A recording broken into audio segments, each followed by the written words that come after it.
The key turns in the massive front door lock with a satisfying click.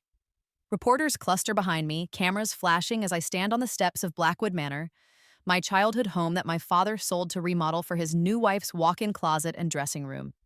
The same home I've just legally reclaimed through a labyrinth of real estate holdings that no one, especially not my father, could trace back to me. Miss Chen, how does it feel to purchase your father's historic estate? A reporter calls out. I turn to face the cameras, a composed smile masking the vindication burning through my veins.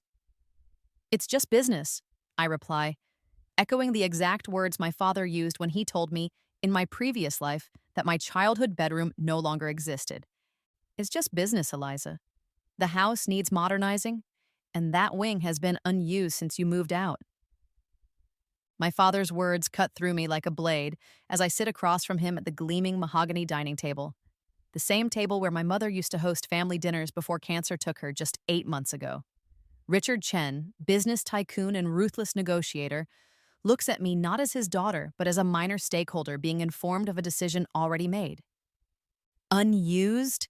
My voice catches. That was Mom's reading room, her favorite place in the house. And now it will be Vivian's dressing room. He straightens his tie, a nervous habit I've observed in boardroom meetings when he's being deliberately callous.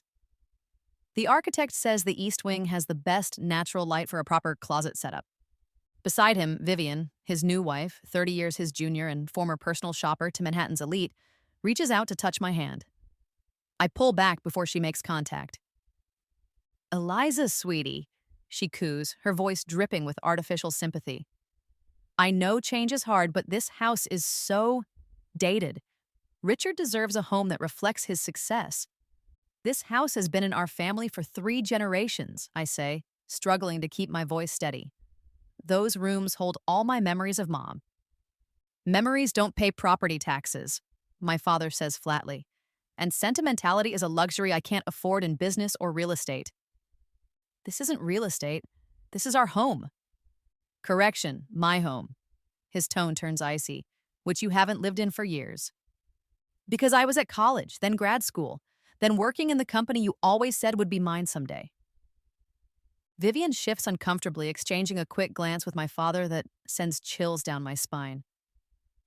About that, he begins, and I already know what's coming will devastate me more than the renovation. We should discuss your role at Chen Industries. That night, I stand in my childhood bedroom for what will be the last time. The pale blue walls, the window seat where Mom read me stories, the ceiling where we'd stuck glow-in-the-dark stars in the pattern of constellations. All of it scheduled for demolition next week. My fingers trace the spines of books on shelves that have held my growing collection since I was old enough to read. What happens to these? To the quilt my grandmother made, to the photographs, to the pieces of myself embedded in these walls? They're starting with this wing on Tuesday. I turn to find my father in the doorway, his imposing frame silhouetted against the hallway light. Can I at least take everything out first? I ask, hating the pleading in my voice. Of course. I've arranged for movers to pack everything for storage. Storage? Dad, these are my things. I want them with me.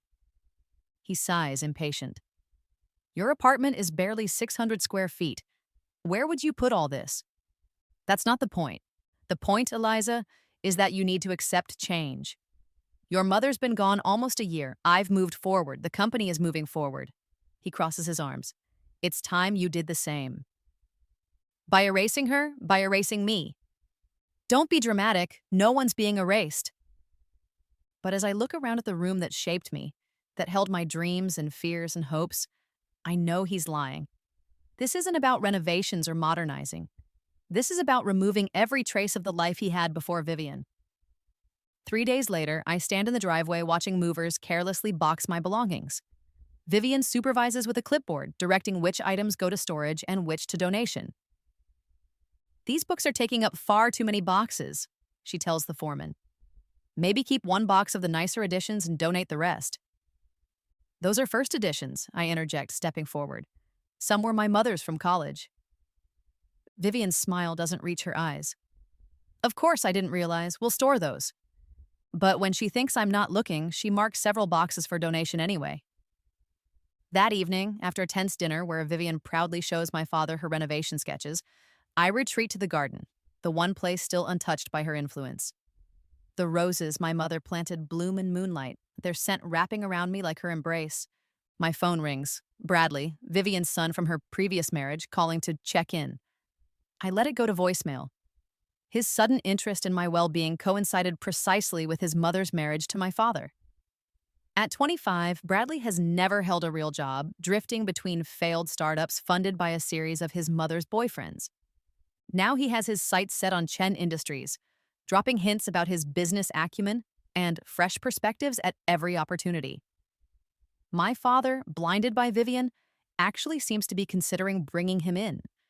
I close my eyes, overwhelmed by loss. My mother, my childhood home, my promised future in the company, all slipping away in less than a year. You always did hide in the garden when you were upset. I turn to find Uncle Philip approaching, 2 glasses of scotch in hand. My father's younger brother has always been my ally, the one who taught me to read financial statements and negotiate deals when my father was too busy. Not hiding, just remembering. I accept the drink, the amber liquid burning pleasantly as I sip. Your mother loved these roses. He settles beside me on the stone bench. She'd be heartbroken about the renovations. Dad doesn't care. He's too besotted with Vivian to remember anything from before. Philip swirls his drink thoughtfully. Grief affects people in strange ways. Some cling to the past, others run from it.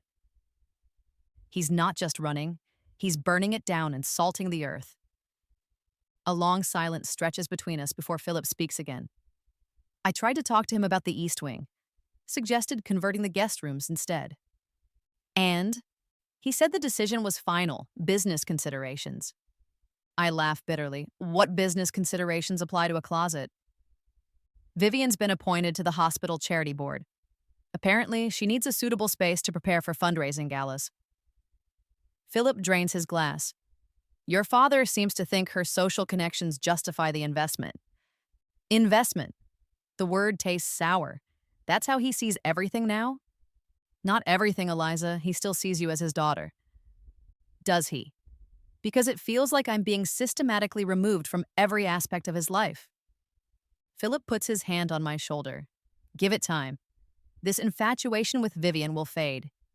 And when it does, you'll be there to pick up the pieces. I'm not sure I want to be. The words slip out before I can stop them, surprising even me with their finality. Philip studies my face, concern etching lines around his eyes. Don't make any rash decisions. The company still needs you. Your father still needs you, whether he realizes it or not. I nod, not trusting myself to speak. But inside, something hardens. I'm tired of waiting for my father to remember my value. Tired of watching Vivian and Bradley dismantle my legacy piece by piece. 2 weeks later, I stand in an empty apartment downtown, surrounded by the few boxes I managed to rescue from donation. My childhood bedroom no longer exists. The sledgehammers came this morning, reducing walls that witnessed my growth to rubble. My phone buzzes with a text from my father. Meeting with legal tomorrow at 10. Paperwork for your new position. The new position he's created for me, Community Relations Director, is a glorified PR role. A significant demotion from the executive track I've been on for years. His way of sidelining me while elevating Bradley to the role that should have been mine. I type back a simple, I'll be there, and toss the phone onto the couch. Anger and grief twist together in my chest, a toxic combination that makes it hard to breathe. Moving to the window, I stare out at the city lights blurring through tears. This isn't how my life was supposed to go. After years of education, of working twice as hard to prove myself worthy of the Chen name, I'm being discarded like outdated furniture. I won't let them erase me, I whisper to the empty room. I won't disappear. But the determination in my voice can't mask the despair crushing my chest. How do you fight when you've already lost everything? The pressure builds until something inside me breaks. I sink to the floor, sobs tearing from my throat. The pain is physical, radiating through my body in waves that leave me gasping. When the darkness comes, it's almost a relief.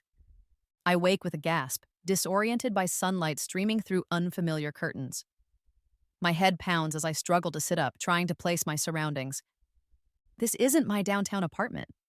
This is Recognition hits like a physical blow, my old campus apartment.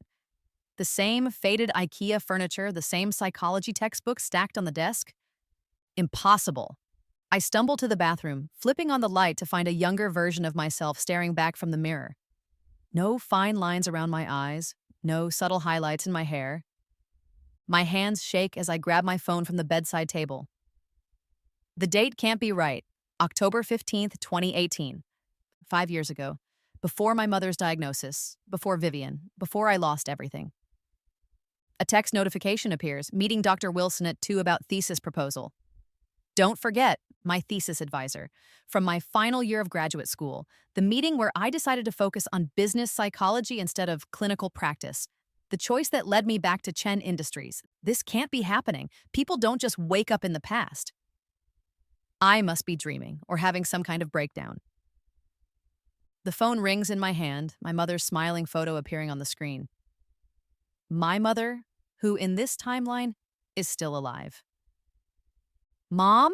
My voice cracks on the word. Good morning, sweetheart. Did I wake you? The sound of her voice, God, her voice, sends me sliding down the wall to the floor, tears streaming unchecked. Eliza, are you there? I'm here. I struggle to sound normal. Just woke up. You sound strange. Are you coming down with something? Maybe, I don't know. I press my hand against my mouth to stifle a sob. I miss you. Miss me? We had dinner 3 days ago. She laughs, the sound so achingly familiar it hurts. But I miss you too. That's actually why I'm calling. Your father has a business trip to Chicago next week, and I thought I might drive up to campus for a girls' day. Shopping, lunch, the works. My father, Chicago, next week. Sudden clarity cuts through my confusion. Next week is when my mother will first notice the fatigue that will lead her to the doctor. The appointment where they'll find the cancer already spreading through her lymphatic system. Stage 4 by the time they catch it, but not if I can help it. Actually, Mom, I need to come home this weekend. There's something important we need to discuss. Is everything okay? Concern edges into her voice. It will be, I promise. Newfound determination steadying me. It will be. As I hang up, the reality of my situation begins to crystallize. Somehow, impossibly, I've been given a second chance. A chance to save my mother. A chance to protect our family legacy. A chance to prepare for Vivian before she can sink her claws into my father. This time, I won't be the dutiful daughter standing aside while everything I love is dismantled. This time, I'll fight with the knowledge of what's at stake. This time, I'll win. A full physical? Honey, I'm fine. Just a little tired from the foundation event planning. My mother sits across from me at our kitchen table, bemused by my insistence. Nancy Chen is still vibrant at 52, her sleek bob showing only a few strands of silver, her posture as perfect as when she modeled in college to pay tuition. Humor me, I say, pushing the folder of research I've compiled toward her. Dad has the company wellness program. Why not take advantage of it? Full panel, mammogram, everything. She laughs, shaking her head. You're worse than your father with the health monitoring. I had a physical 8 months ago. 8 months is a long time, I say, trying to keep the desperation from my voice. 3 days home, and I still haven't convinced her to get checked. The new executive wellness package includes advanced screenings. Please, Mom. For me, something in my expression must betray my fear because her smile fades, replaced by maternal concern. Eliza, what's going on? You've been acting strange since you arrived. The urgent trip home, all these medical articles, insisting Dad cancel Chicago to come home early. She reaches for my hand. Talk to me. How do I explain? That I've lived through her death once already? That I've returned from a future where everything falls apart without her? I had a dream, I say finally. It felt more real than a dream. You were sick, and by the time they caught it, I can't finish the sentence. Understanding softens her features. Oh, sweetheart, you've always had an overactive imagination, even as a little girl. It's not imagination. Please, just get the tests. Comprehensive blood work, imaging, everything. She studies me for a long moment. Will it make you feel better if I do? Yes, immediately better. Then I'll call Dr. Winters today. She squeezes my hand. But then you have to tell me what's really going on with you. This isn't just about a bad dream. Relief washes through me, so powerful I have to close my eyes against sudden tears. One hurdle cleared, but she's right. There's so much more happening than I can explain. In the 5 days since my return, I've been piecing together the timeline. My mother's diagnosis will come in 2 weeks. Her death 6 months after that. My father will meet Vivian at a charity function 3 months later. They'll marry with indecent speed just 4 months after meeting. And then the systematic dismantling of my life will begin. Unless I change things. I had a revelation, I tell her, choosing my words carefully. About my future. About the company. Interest sparks in her eyes. Nancy Chen isn't just the CEO's wife. She was integral to the company's early growth, handling marketing and client relations, while my father focused on operations. Her business instincts are as sharp as her social ones. What kind of revelation? I've been on the executive track because that's what Dad always planned, but I'm not sure it's right for me, or for the company. She leans back, surprised. You've been working toward joining management since you were in high school. I know, but what if there's a better way for me to contribute? What if my psychology background could be more valuable in a different capacity? Such as strategic acquisitions, finding undervalued companies with strong cultures that complement ours. I lean forward, warming to the subject. Dad's approach has always been numbers-focused, but corporate compatibility is more than balance sheets. In my first life, I never explored this path. I followed the route my father laid out, only to be sidelined when it suited his new family. This time, I'll create my own position, one that can't be easily stripped away. My mother taps her fingers thoughtfully against her teacup. Richard has been talking about expansion. The problem has always been integration. We acquire companies, but have trouble retaining their talent. Exactly. That's where I could make a difference. It's an interesting angle. She gives me an appraising look. But what's the real reason for this sudden change of direction? I've forgotten how well she reads me, how impossible it is to hide things from her. I need to establish my own value in the company, on my terms, not Dad's. Your father already values you, she says automatically, but I catch the flicker of understanding in her eyes. She's witnessed my struggle for his approval.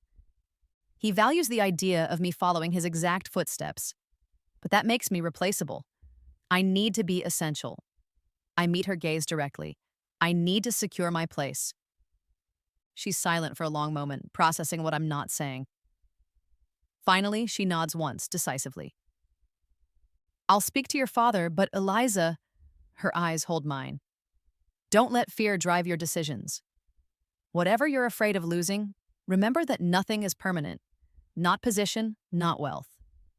Her smile turns wistful. Not even family as we know it. If only you knew, I think, my chest tight with the foreknowledge I carry. That evening, my father returns early from his office, briefcase in one hand and a bottle of champagne in the other. Your mother tells me congratulations are in order, he announces, setting the bottle on the counter with a flourish. My daughter, the corporate psychologist, analyzing acquisition targets for compatibility. I can't read his tone. It's just an idea I've been developing. It's brilliant, he says, surprising me. Unconventional, but potentially valuable, especially with the Westbrook merger on the horizon. My pulse quickens. The Westbrook merger? A disaster in my original timeline that led to massive talent flight. One of the failures Bradley would later use to argue I wasn't suited for executive leadership. Westbrook's corporate culture is completely incompatible with ours, I say before I can stop myself. Their management structure is rigid, top-down, while we've always fostered collaborative decision-making. My father raises an eyebrow. You've researched them already? Case studies in grad school. I lie smoothly. They're famous for their hierarchical approach. He pulls out a chair, suddenly interested. Tell me more. For the next hour, I outline everything I remember about the Westbrook merger, reframing my future knowledge as theoretical concerns. By the time we finish the champagne, my father is reconsidering the entire acquisition. I've been focused on their client portfolio, he admits. But if we can't retain their team, those client relationships walk out the door. Exactly. There are better targets that align with our culture, such as Phoenix Creative, I say, naming the design firm that became our most successful acquisition in my original timeline, but only after Vivian's son nearly ran it into the ground. Small but growing complementary services, excellent culture, undervalued because of cash flow issues. My father studies me with new appreciation. You've given this serious thought. I want to contribute in meaningful ways, ways that leverage my specific skills. He nods slowly. Draft me a proposal for both this new role and your analysis of Phoenix Creative. If it's as solid as this conversation, we'll move forward. As he leaves the room, my mother gives me a subtle thumbs up.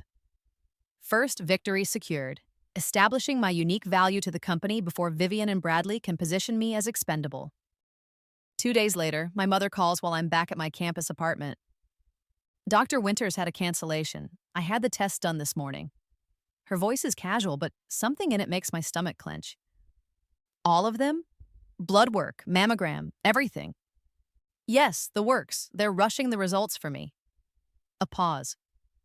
He seemed concerned about some of my symptoms once I mentioned them. The symptoms she dismissed as fatigue. The symptoms that, by the time they led her to a doctor in my original timeline, indicated cancer too advanced to fight effectively. When will you know? Early next week. Her tone turns wry. Your father is hovering like I'm made of glass. He wants to reschedule Chicago. He should... Eliza, we don't even know if there's anything wrong yet. But I know. The knowledge sits like lead in my stomach. Just let him hover, Mom. Let him be there for you. Against all odds, I've changed the first critical point in the timeline. Whatever happens next, my mother will have 6 more months of focused treatment than she did before. 6 months that might make all the difference. As I hang up, I open my laptop to the document I've been building since my return. A comprehensive strategy for securing my future. Phase 1. Save my mother if possible. Ensure proper treatment at minimum. Phase 2. Establish my unique value at Chen Industries. Phase 3. Prepare for Vivian's arrival, with or without my mother's protective presence. I've added a 4th phase, one born from bitter experience. Document everything, trust no one completely, and build independent financial security that no one can take away. This time, when the storms come, I won't be left without shelter. This time, Blackwood Manor, my childhood home, my mother's passion project, the house that holds our family history, will remain in proper hands. My hands. Even if I have to tear down everyone who tries to claim it. 6 months later, I stand in the doorway of my mother's hospital room, watching her sleep. The monitors beep steadily, mapping her vital signs in peaks and valleys of green light. She's thinner now, her cheekbones more pronounced under skin, made sallow by chemotherapy. But she's alive, fighting. The cancer was exactly where I knew it would be. Lymphatic system, stage 3 instead of 4 this time. Aggressive but treatable. The doctors call her case remarkable, not for the disease itself, but for catching it before symptoms became pronounced. For the unusual insistence on comprehensive testing without clear medical indicators. My father looks up from his chair beside her bed, exhaustion etched in every line of his face. He hasn't left her side except for the most critical business matters. Any change? I ask softly, setting down the fresh flowers I've brought. He shakes his head. The doctor says her numbers are improving, but slowly. I take the chair opposite him, the rhythmic beeping filling the silence between us. In this timeline, Richard Chen isn't the cold, pragmatic businessman who erased my mother's memory within months of her death. Here, he's still the devoted husband who built an empire with his college sweetheart. I've been thinking, he says, his voice rough with fatigue, about the house. My stomach tightens. Blackwood Manor. In my first life, he'd started renovations less than a year after her death, erasing her presence room by room. What about it? Your mother always wanted to restore the East Wing properly. Historically accurate moldings, period-appropriate fixtures. He runs a hand over his face. I kept putting it off. Too expensive, too impractical, too time-consuming. She understood. Business came first. His laugh is hollow. Did she? Or did she just stop asking because she knew I'd say no? He looks at my mother's sleeping form. All those things I thought were so important. They mean nothing now. I reach across the bed to touch his arm.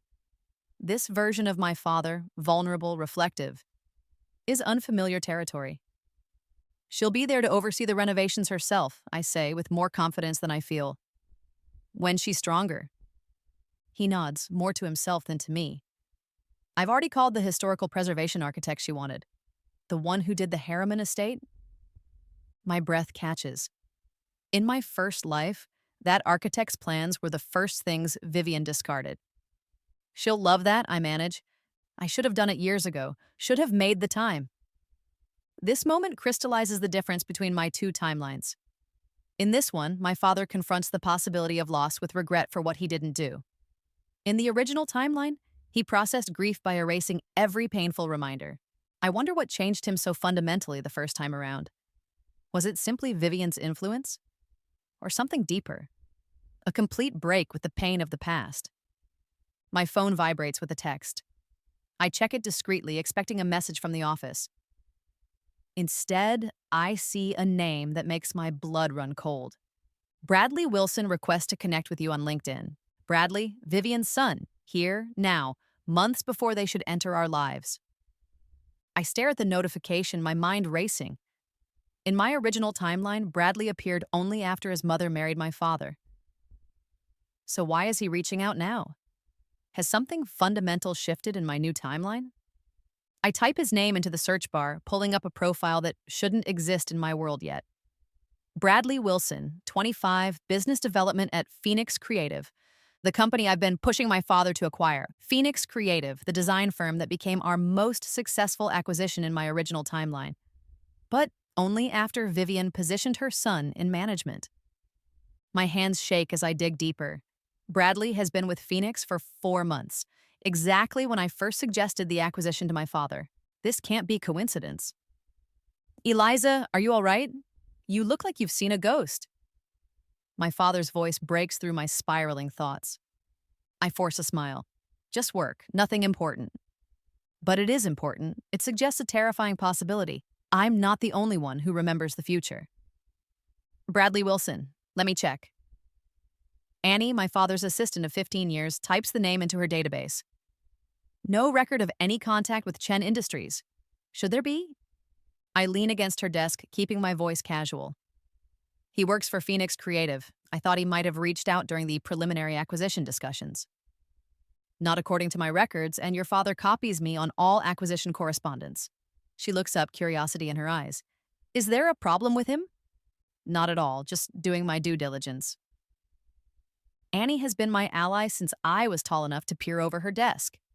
In my first life, she was among the first casualties when Vivian redecorated the executive floor, replaced by a willowy blonde half her age. Your father's very impressed with your work on the Phoenix analysis, by the way, she says, lowering her voice conspiratorially. I haven't seen him this excited about an acquisition in years. Has he mentioned the potential cultural integration issues? That's all he talks about. Your compatibility matrix changed his entire approach. She smiles proudly. He's even had me order books on organizational psychology. Richard Chen, reading about feelings in the workplace. Never thought I'd see the day. I return her smile, but my mind is racing. If Bradley's presence at Phoenix isn't a coincidence, what does it mean? Is he working there to sabotage the acquisition? Or to position himself for advancement once the companies merge? Annie, could you do me one more favor? Complete confidentiality. Her expression turns serious. Of course. I need everything you can find on Vivian Wilson. She may go by other last names. Annie's eyebrows rise, but she asks no questions. I'll see what I can find. When do you need it? Yesterday. Back in my office, the real office I've earned through my innovative approach to acquisitions, I close the door and pull out a notebook.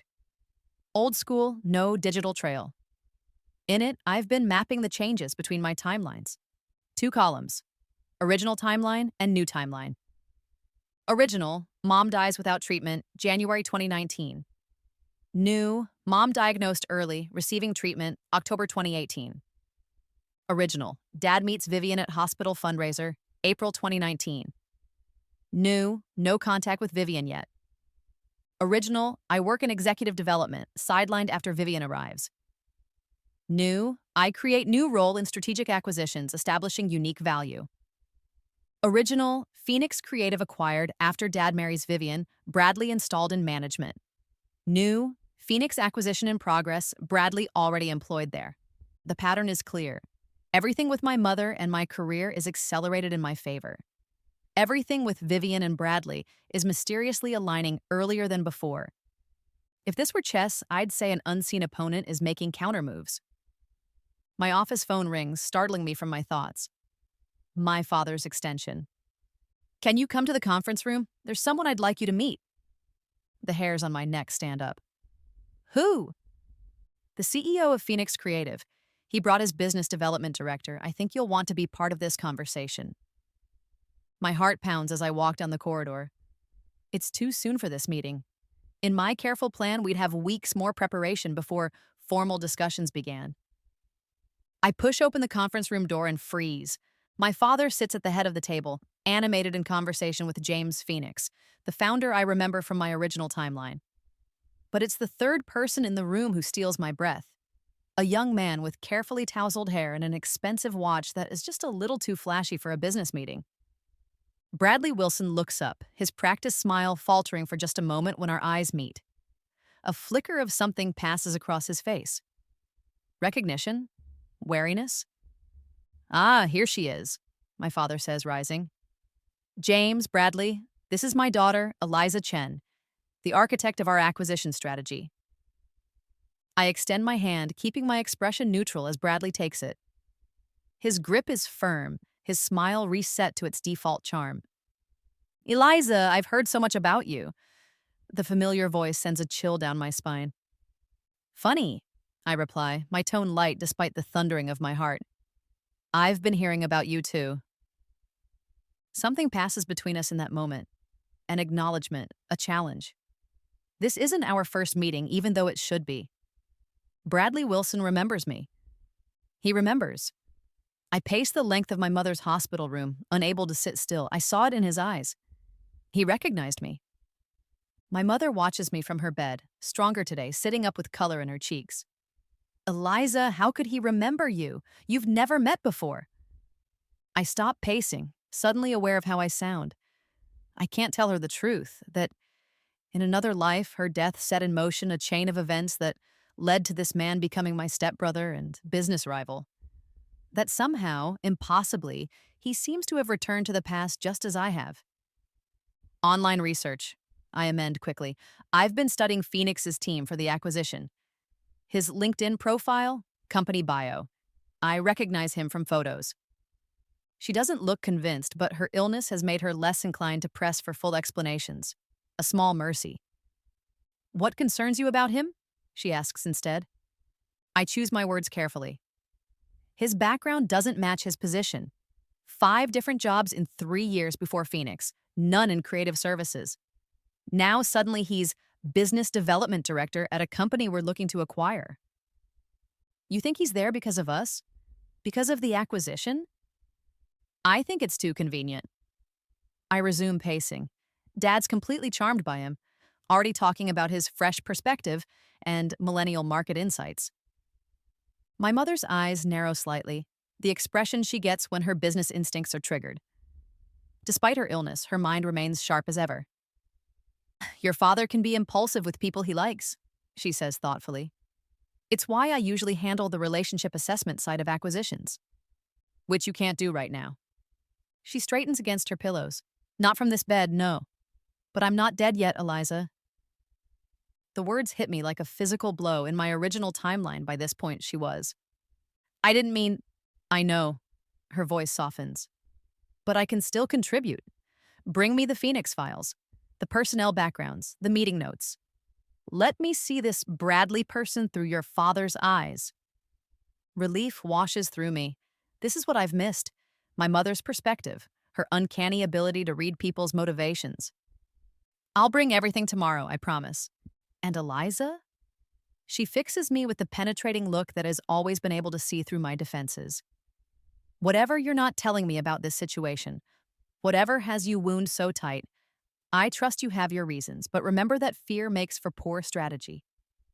I nod, unable to speak past the lump in my throat. If only she knew how much fear drives me. Fear of losing her again. Fear of watching my father replace her with Vivian. Fear of being erased from my own family history. I just want to protect what's ours. I manage finally. I know, sweetheart. Her smile turns sad. But some things we can't hold on to forever, no matter how tightly we grip. She means herself. The possibility that despite early detection, despite aggressive treatment, the cancer might still win. The thought is unbearable. Some things are worth fighting for, no matter the cost. Later that night, I sit in my apartment surrounded by Phoenix creative files, searching for connections I might have missed. Bradley's resume is a masterpiece of strategic vagueness, impressive sounding titles at companies that are difficult to verify, recommendations from professionals whose LinkedIn profiles were created suspiciously recently. A knock at my door startles me. It's nearly midnight, too late for casual visitors. Peering through the peephole, I see a face I'd hoped to avoid for at least another 6 months. Bradley Wilson, looking considerably less polished than he did in the conference room. I consider pretending I'm not home, but curiosity wins out. I open the door but block the entrance with my body. How did you find my address? He gives me a tired smile. Hello to you too, Eliza. Or should I call you sister? No, that's not right. Not in this timeline. My blood runs cold. Confirmation, he remembers everything. You shouldn't be here. Probably not, but we need to talk. He runs a hand through his hair, disheveling it further. Can I come in? Before your neighbors call security about the suspicious man lurking in your hallway? Against my better judgment, I step aside. Bradley enters cautiously, his eyes taking in the papers spread across my living room floor. Thorough as ever, he comments, building your case against me? Should I be? He sinks onto my couch without invitation. That depends. Are you planning to destroy my mother's chance at happiness like last time? The accusation hits like a slap. Excuse me, your mother destroyed my life. She erased every trace of my mother from our home. She turned my father against me. Bradley's expression darkens. That's one version. Here's another. My mother found love after years of struggling as a single parent. She finally had security, a chance to build a real life.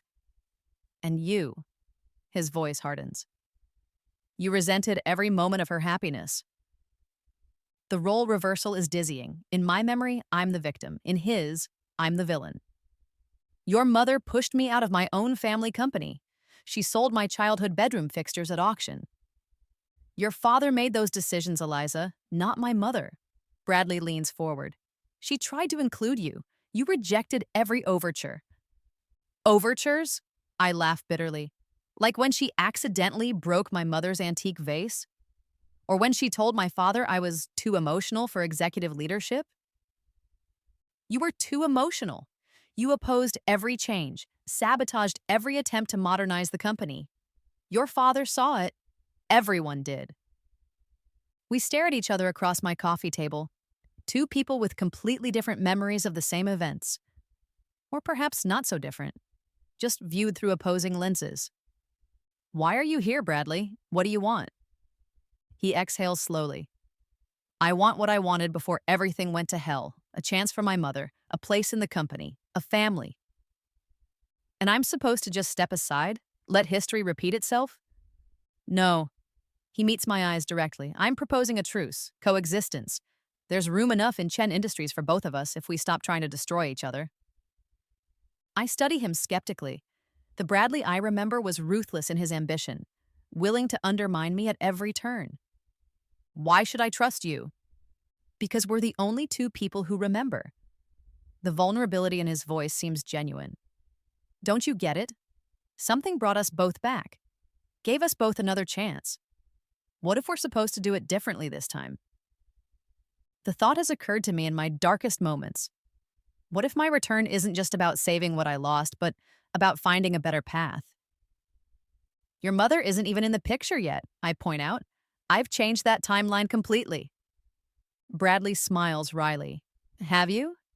Check your father's charity board roster. Who do you think is chairing the annual hospital fundraiser since your mother stepped down for treatment? My stomach drops. No. Vivian Wilson, recently appointed. They haven't met yet, but they will. Some things are meant to be, Eliza. The certainty in his voice chills me. Is he right? Are some events fixed points, immovable despite our attempts to alter the timeline? If that's true, then we're destined to be enemies. Or, he counters, we could write a different story this time. One where we both get what we need. I want to dismiss him outright, to throw him out of my apartment and proceed with my carefully constructed plans. But something stops me. The memory of my mother's words. Fear makes for poor strategy. What exactly are you proposing? A partnership. I help you protect your position in the company. You help integrate my mother into your family without antagonism. He holds my gaze. And we both agree that Blackwood Manor stays exactly as it is. No renovations, no erasing of history. The mention of my childhood home, the epicenter of my pain in the original timeline, catches me off guard. Why would you care about the house? Something flickers across his face. Discomfort, perhaps even shame. I saw what losing it did to you. What it would have done to your mother if she'd lived to see it. He looks down at his hands. It was wrong, I knew it then, but I didn't stop it. For the first time, I consider the possibility that Bradley might have his own regrets from our shared past, his own wounds that drove him back in time. I need to think, I say finally. This isn't a decision I can make tonight. He nods, rising to leave. At the door, he turns back. For what it's worth, I'm glad your mother's getting treatment. In the original timeline, by the time my mother met your father, his grief had changed him, made him harder, easier for her to influence. The observation aligns with my own suspicions, that my father's brutal reinvention of our family wasn't entirely Vivian's doing, but a product of his own broken coping mechanisms. I'll be in touch, I tell him, neither accepting nor rejecting his offer. After he leaves, I sit among my scattered papers, mind reeling. If Bradley remembers our shared future, everything changes. My plans, my assumptions, my understanding of what can and cannot be altered. I pull out my notebook again, adding a new column beside the other two. Inevitable events? If some things are fated to happen despite our interference, I need to identify them, need to determine which battles are worth fighting and which are lost causes. My phone buzzes with a text from Annie. Found something on Vivian Wilson. Need to meet in person. Sensitive. I check the time, nearly 1 a.m. Whatever Annie discovered, it can't wait until morning. Where? I text back. Her response comes immediately. Security office, basement level, I'm still here. 20 minutes later, I step out of the elevator into the fluorescent glare of Chen Industries' basement level. The security suite is at the end of the corridor, its glass doors dark except for the glow of monitors inside. Annie waits by the reception desk, her usually immaculate appearance showing signs of a long day. She holds a thumb drive in her hand like it might bite her. You found something, I say without preamble. She glances around nervously. I don't know what you're looking for, and I don't want to know, but yes. She hands me the drive. Your father keeps detailed background checks on all potential business connections, especially social ones since your mother's illness. My pulse quickens. Vivian Wilson is in his files? Hospital Foundation Board, standard procedure. Annie lowers her voice further. But there's something else, something that didn't match up. So I dug deeper. And she's not who she says she is. Annie's expression is troubled. Her background, her credentials, they're fabricated. Expertly, but not perfectly. What's her real story? That's the thing, I can't find one. It's like Vivian Wilson didn't exist before 5 years ago. She meets my eyes directly. The woman your father is about to meet at the hospital fundraiser is a ghost. The implications hit me like a physical blow. If Vivian herself is a fabrication, a constructed identity, then the coincidence of her targeting my father becomes something far more sinister, something planned. There's one more thing, Annie continues reluctantly. The security system shows someone accessing your father's private files 2 nights ago, 3 in the morning, using his executive override. My father's been at the hospital every night this week. She nods grimly. Exactly. Someone used his credentials to access confidential company information, including the Phoenix acquisition details. My mind races to Bradley, to our conversation just hours ago. I'm proposing a truce. Was it all a ploy to distract me while they make their move? Have you told anyone else? No. Annie looks nervous. I thought it best to come to you first. Smart woman. In my original timeline, this kind of loyalty got her fired when she raised concerns about Bradley's rapid advancement. Thank you, Annie. This stays between us for now. I pocket the drive. But I need one more thing. Access to the security footage from that night. She hesitates, then nods toward a door marked Authorized Personnel Only. Ted stepped out for coffee, the system still logged in under his credentials. 5 minutes later, I'm staring at grainy footage of a figure moving through the darkened executive floor. The timestamp shows 3:17 a.m. The person knows exactly where they're going, moving with purpose toward my father's office. I lean closer as they enter the security code, their face briefly illuminated by the keypad. Not Bradley, not Vivian. The face that turns toward the camera, just for an instant, belongs to my Uncle Philip. The betrayal hits me like a physical blow. Philip, my ally, my confidant, my advocate in the first timeline until Vivian turned him. Why would he access acquisition details in the middle of the night? What is he planning? A terrible possibility forms in my mind. What if Philip's loyalties shifted even earlier than I realized? What if, in this timeline, he's working with Vivian and Bradley before they even enter our lives officially? I think of the chess metaphor again. Unseen opponents making countermoves. But what if it's worse than that? What if I'm playing against multiple opponents simultaneously? As I leave the security office, one thing becomes clear. I can't trust anyone from my original timeline. Not Bradley with his offer of truce, not Philip with his avuncular concern, and especially not Vivian, whoever she really is, as she maneuvers to enter our lives once again. The game has changed, and I need to change with it. Phoenix Creative's financial statements have been manipulated. I place the evidence before my father the next morning, my voice steady despite having been up all night analyzing the data. Someone's been artificially inflating their valuation. My father looks up from the documents, his expression sharpening with interest. Despite the exhaustion of hospital nights, business irregularities still capture his full attention.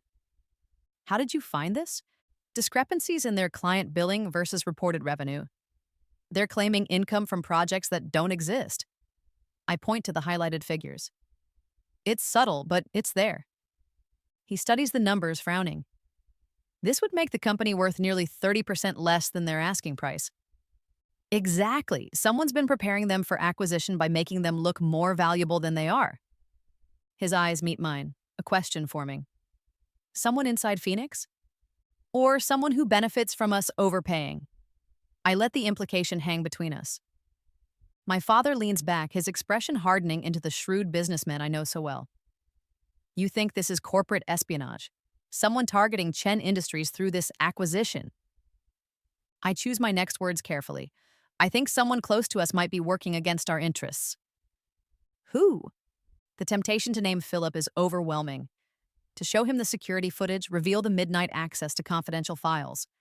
But accusation without context would seem paranoid, especially against his trusted brother. I'm still gathering evidence, I say instead. But in the meantime, we need to halt the Phoenix acquisition. At least until we understand what's happening. He nods slowly, already reaching for his phone. I'll have legal prepare a delay tactic. Cite concerns about undisclosed liabilities. He pauses, studying me with new appreciation. This is good work, Eliza, the kind of insight that protects the company. I learned from the best. The words come easily, warming the space between us. In this timeline, it's still true. He taught me to look beyond surface numbers, to find the story beneath the data. Your mother would be proud, he says, softer now. She always said you had better instincts than either of us. The compliment catches me off guard. In my original timeline, after her death, he never spoke of what she would have thought or felt. Her opinions, her values, vanished from our conversations as if they'd never existed. I still need her instincts, I admit. She's reviewing the Phoenix personnel files for me. He smiles slightly. Of course she is. Cancer or no cancer, Nancy Chen never steps back from a challenge.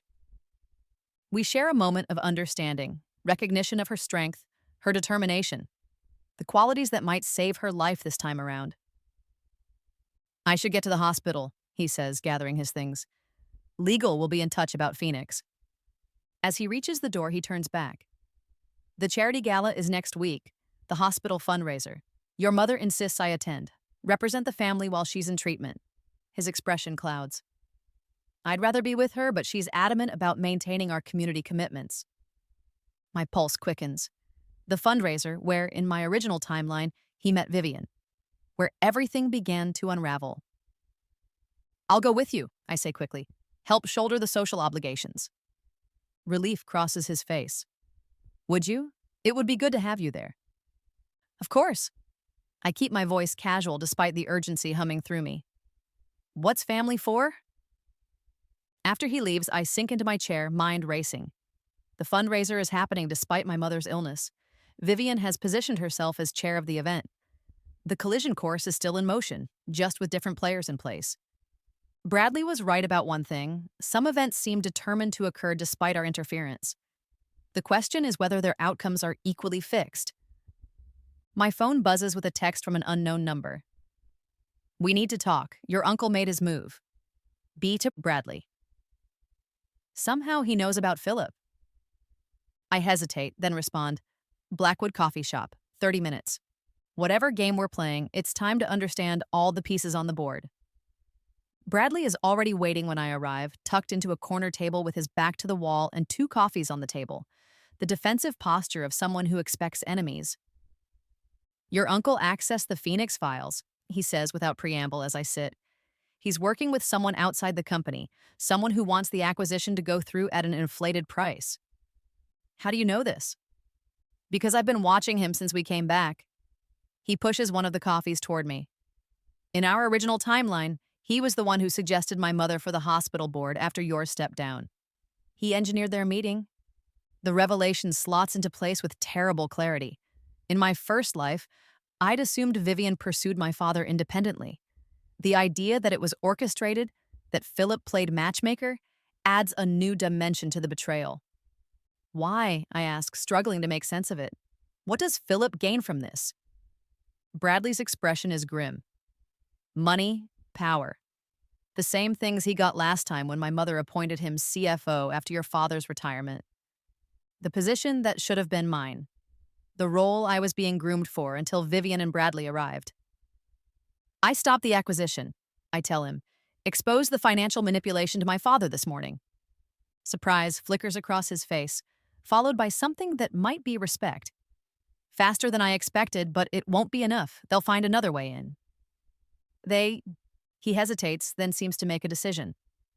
My mother isn't just my mother in this timeline. She's working with people, powerful people who want access to Chen Industries' technology patents. The marriage was never the end goal. It was the means. The implications stagger me.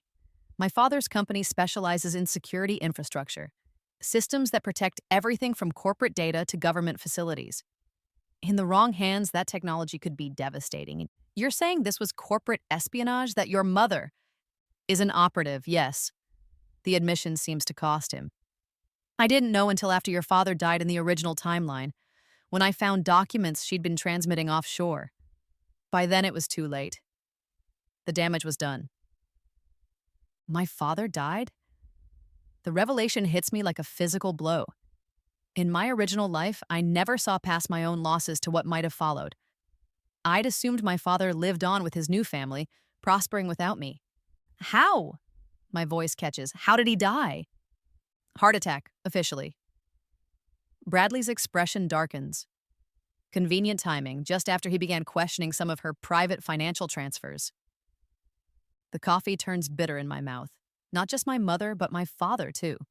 Both lost in that other timeline. Both potentially murdered by the woman who erased me from our family history. Why are you telling me this now? Why help me at all? Bradley stares into his cup. Because I died too.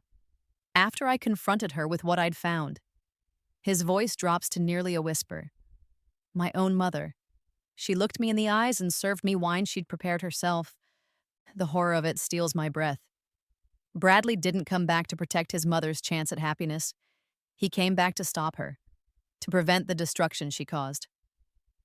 The night I died, he continues, I wished for a chance to undo it all, to go back to the beginning and make different choices. He looks up, meeting my eyes directly. Then I woke up 5 years in the past, with complete memories of a future that hadn't happened yet. Just like you. The parallels between us, both victims of Vivian in our own ways, both granted impossible second chances, create a strange kinship I never expected to feel. So what now, I ask? If stopping the acquisition isn't enough, what's our next move? We expose her before she ever gets close to your father, before she can establish herself in your world. He pulls out his phone, showing me a file labeled Vivian Dossier. I've been building this since I came back. Her real identity, her connections, everything I could piece together. I think of the thumb drive Annie gave me, the gaps in Vivian's background. I may have additional information for your file. Bradley nods, a genuine smile briefly transforming his face. See? Already working better together than against each other? Despite everything, I find myself smiling back. The idea of alliance rather than enmity with the person I once considered my greatest rival feels strangely right, as if this too is part of what our second chance was meant to correct. Partners, then? He offers, extending his hand.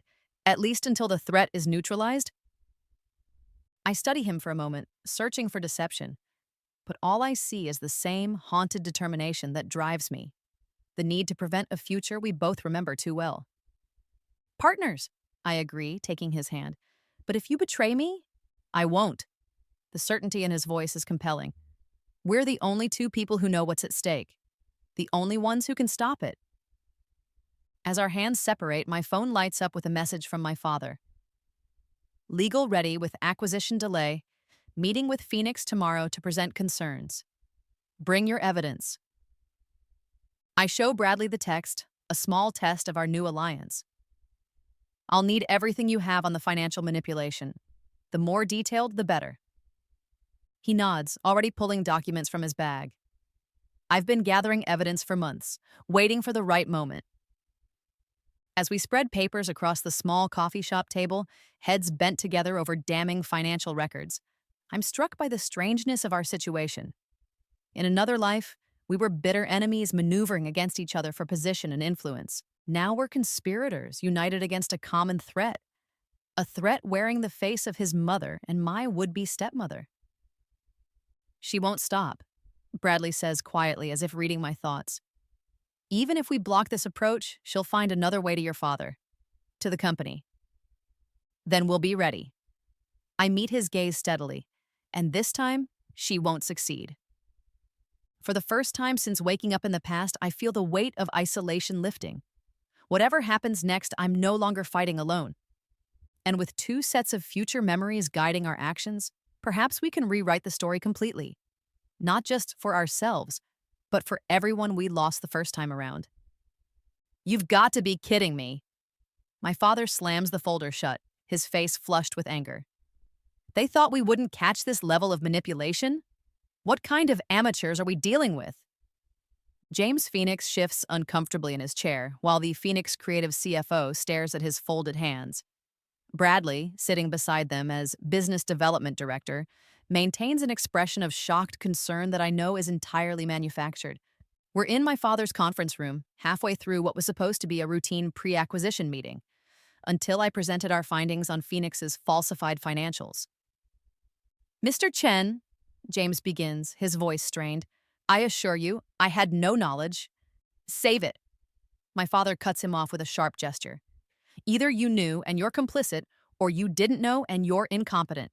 Neither inspires confidence in this partnership. The CFO clears his throat. There must be some misunderstanding.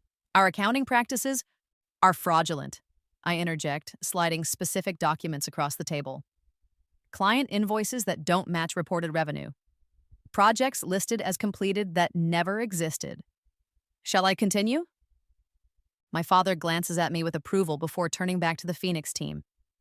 The acquisition is off the table, and depending on what our forensic accountants find, there may be legal consequences. Bradley speaks up, his performance perfect.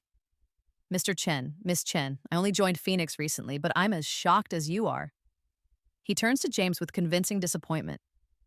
I left my previous position because I believed in Phoenix's integrity. James looks betrayed exactly as planned. Bradley, I swear I didn't know. Perhaps, my father interrupts. Mr. Wilson is the only one at your company with clean hands.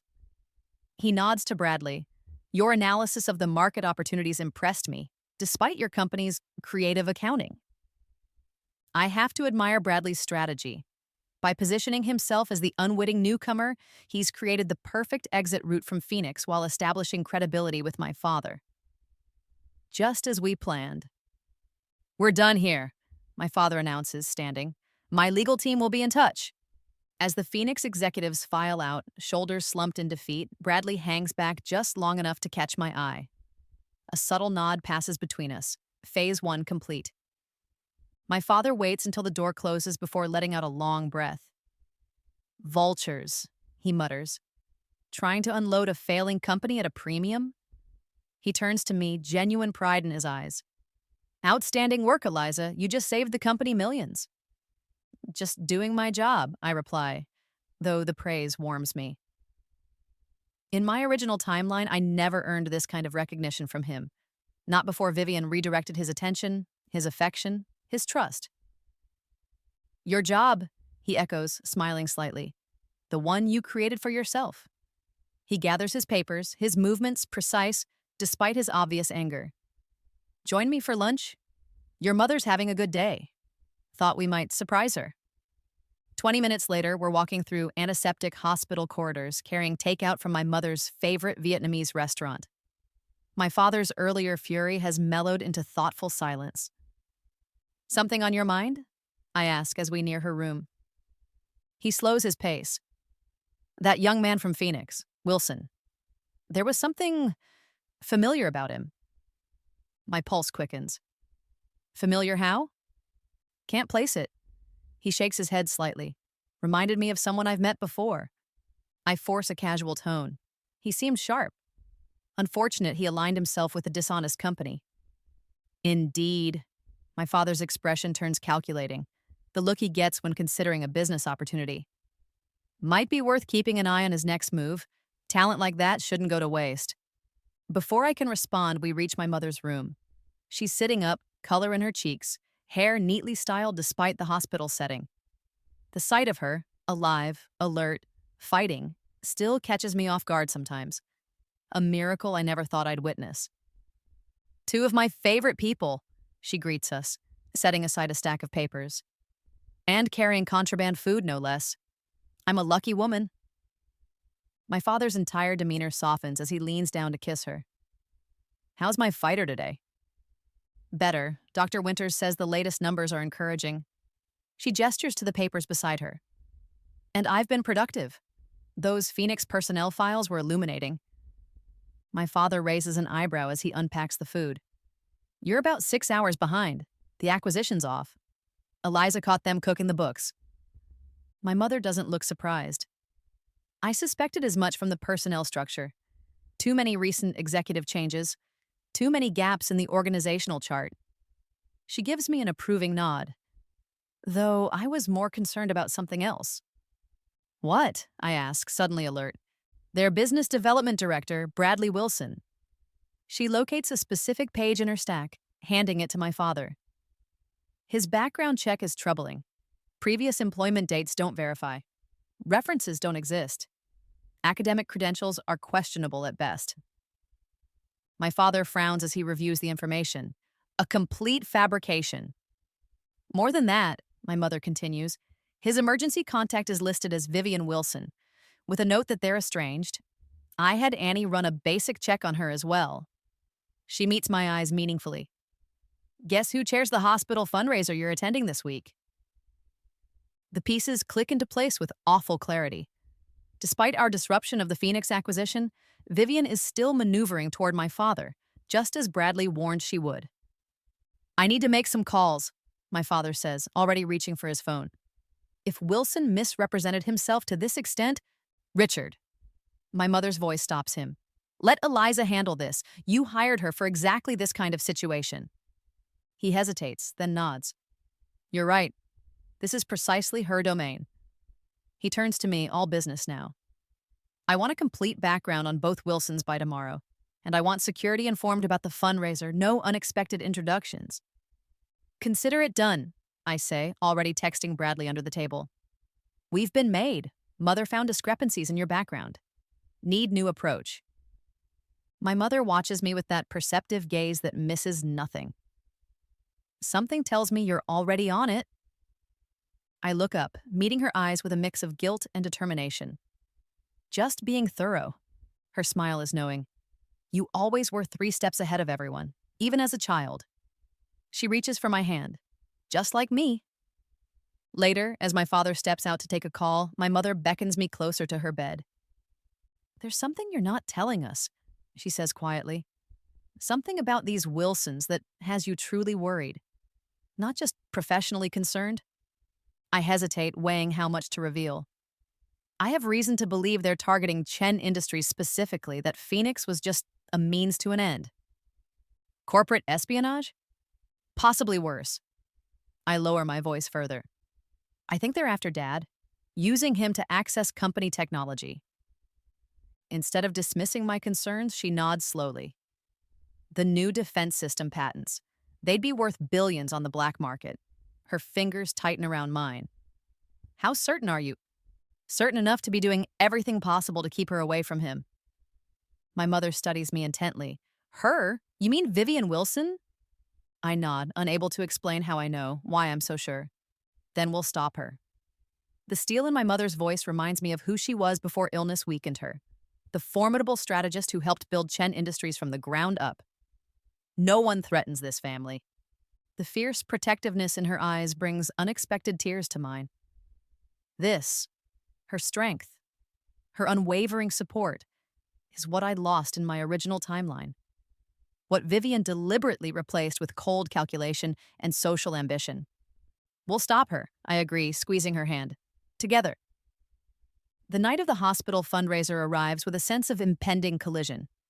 Despite our precautions, background checks distributed to security, careful management of the guest list, I can't shake the feeling that Vivian will find a way to approach my father. Some events, it seems, resist all attempts at prevention.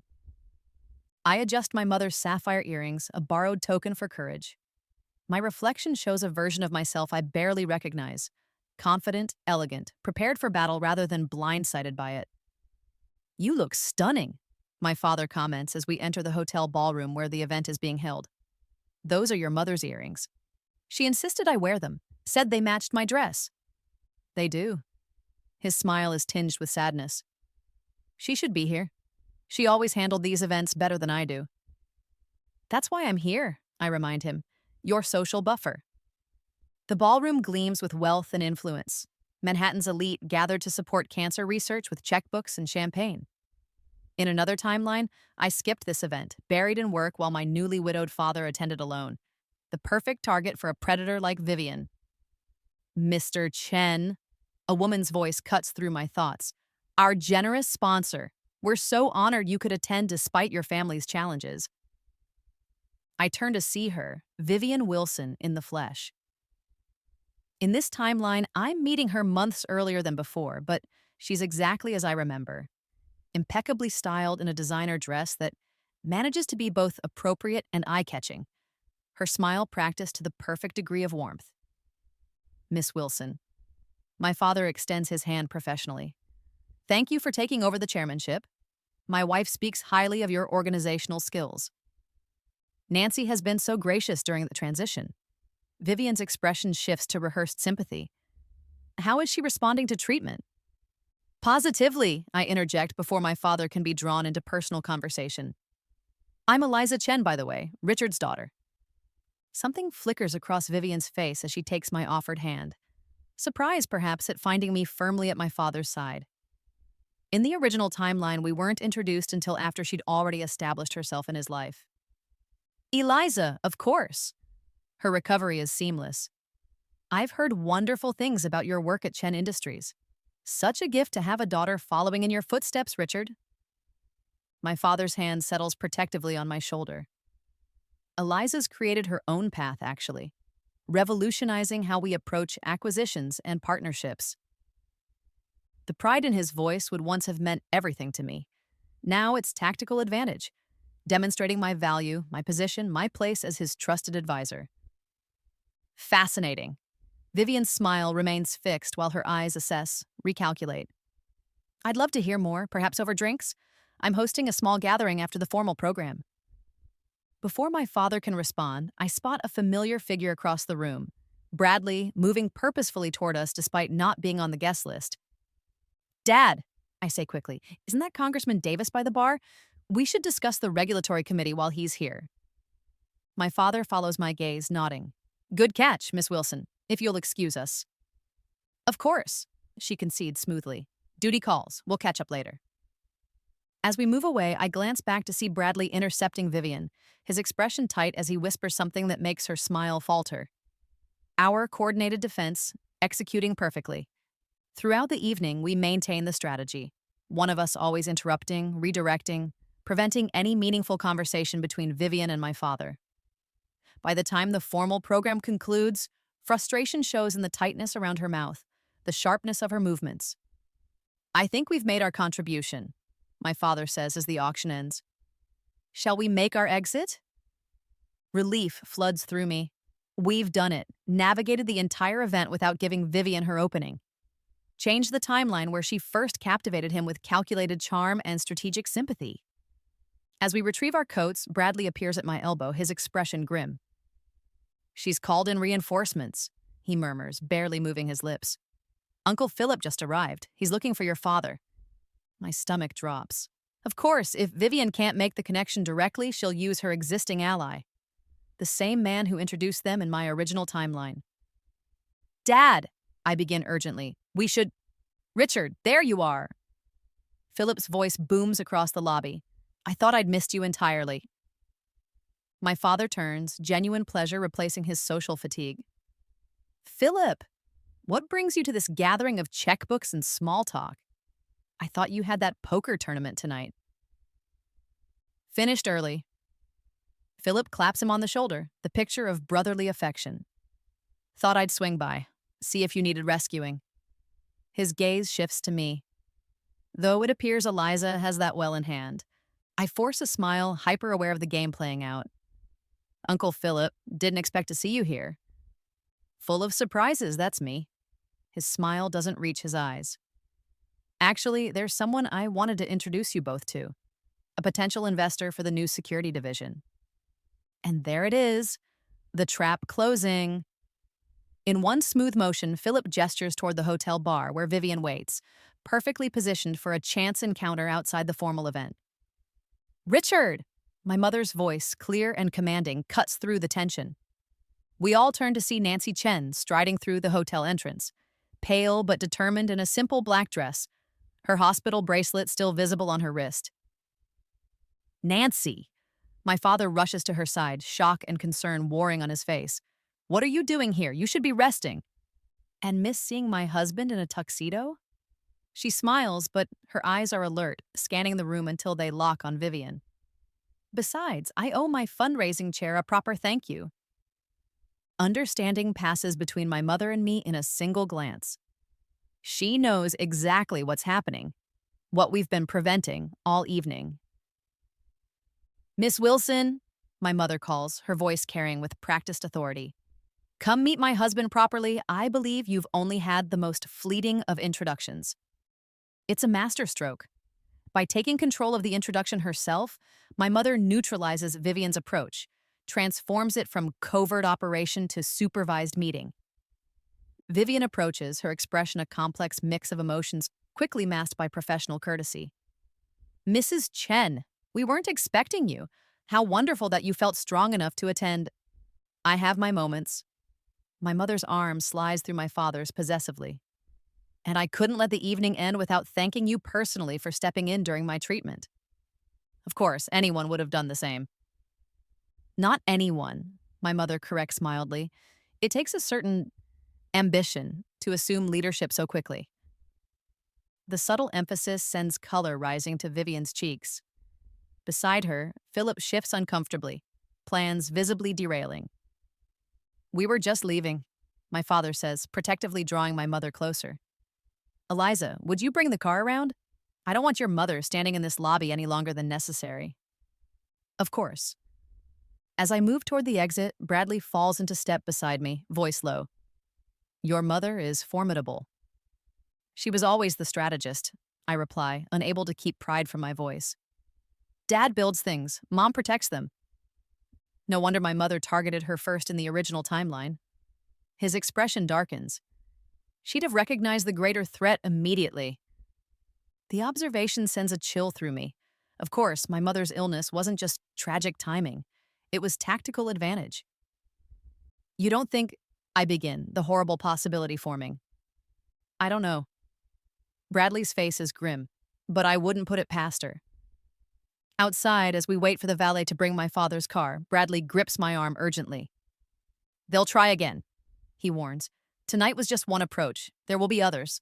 I know. The weight of constant vigilance settles heavily on my shoulders.